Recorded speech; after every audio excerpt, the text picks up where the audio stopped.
ازيكم عاملين ايه؟ يا رب تكونوا بخير. عاملين ايه في قعدة البيت الحلوة اللي احنا قاعدينها دي؟ بصراحة الكورونا كان عندها القدرة انها تقعدنا كلنا في البيت. قعدة البيت لها عيوب وليها مميزات كتيرة جدا. العيوب ان احنا فعلا بدأنا نزهق، بس المميزات ان احنا عندنا وقت كبير جدا نقدر نستفيد منه ونتعلم حاجات جديدة ونعمل حاجات مفيدة جدا.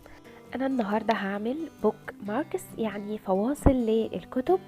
آه عارفين لما بتيجوا تقروا بعدين تقفوا عند صفحة معينة عايزين تعلموا عند الصفحة دي، فبتستخدموا الفواصل دي عشان تعرفوا انتوا كنتوا واقفين فين.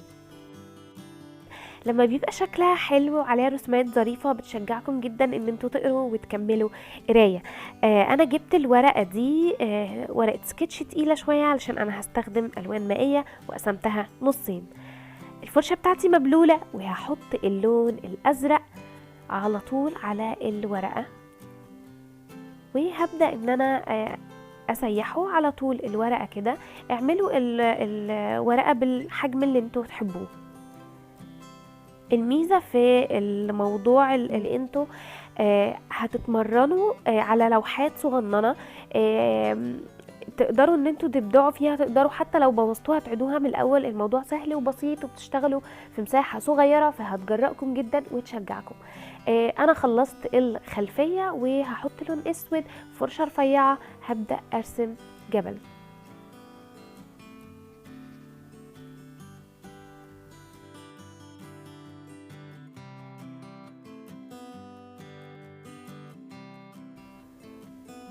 هرسم شجرة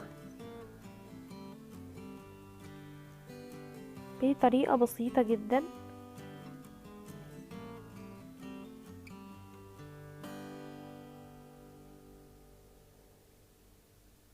حطوا الاشكال البسيطة اللي انتوا بتحبوها، شجرة، جبل، اي حاجة. انا كمان هزود هنا القمر، مش واضح معايا، فحطيت لون ابيض على طرف فرشة عريضة وهطبعه كأنه ختم كده. برضو هعيد عليه شوية بالفرشة علشان اظبط التفاصيل بتاعته.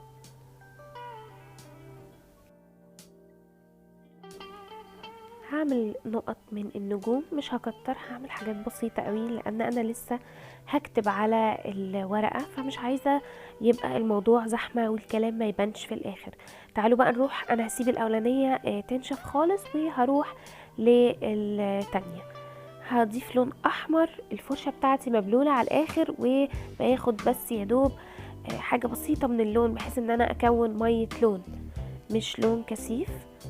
و الاصفر والفوشيا يعني مزجت ما بينهم كده، وهبدأ ادمجهم على الورقة.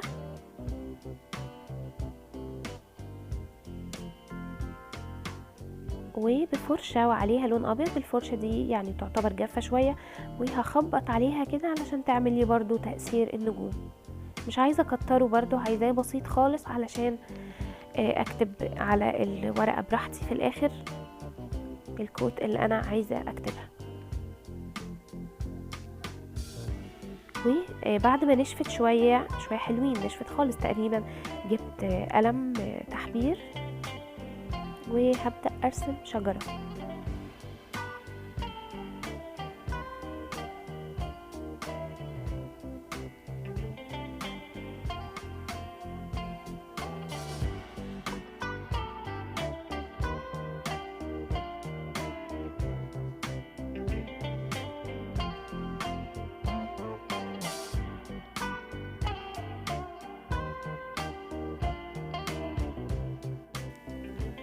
وبفرشة رفيعة ولون اسود وهعمل جبل.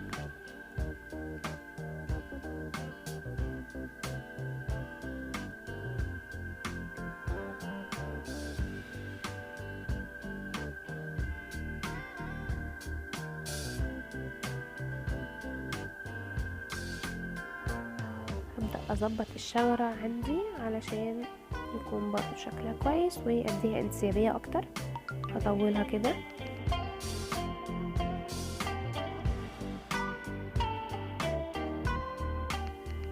وهعمل شهب انوار في السماء.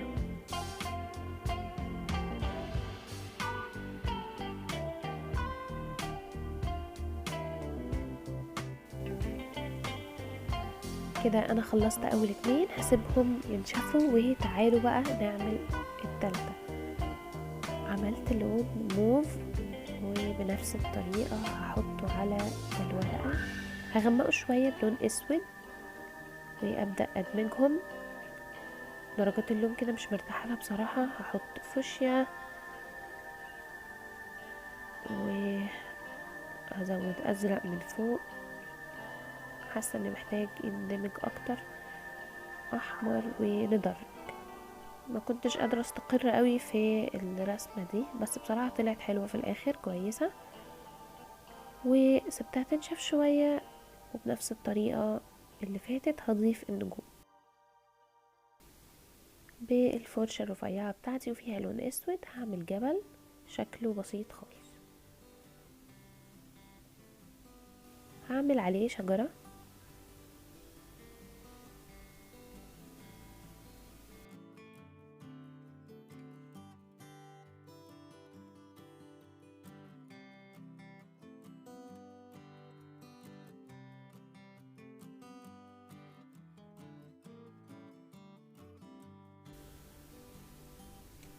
دي يعني الشجرة في أبسط صورها، حتى لو طفل صغير هيعرف يرسمها.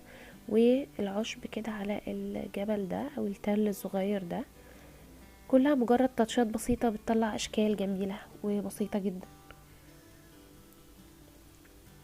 يعني حتى حاجة زي كده ممكن الأطفال يعملوها.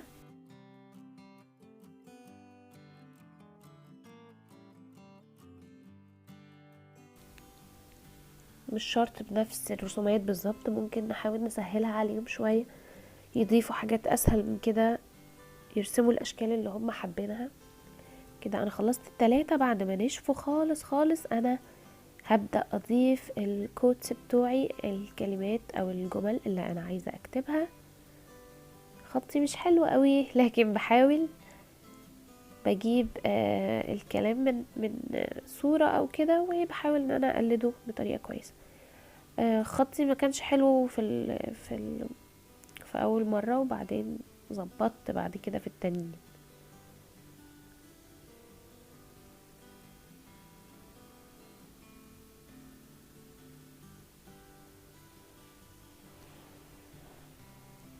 القلم ده رفيع شوية فهرجع أعيد عليهم تاني بحيث ان هما يبانوا أقوى. يعني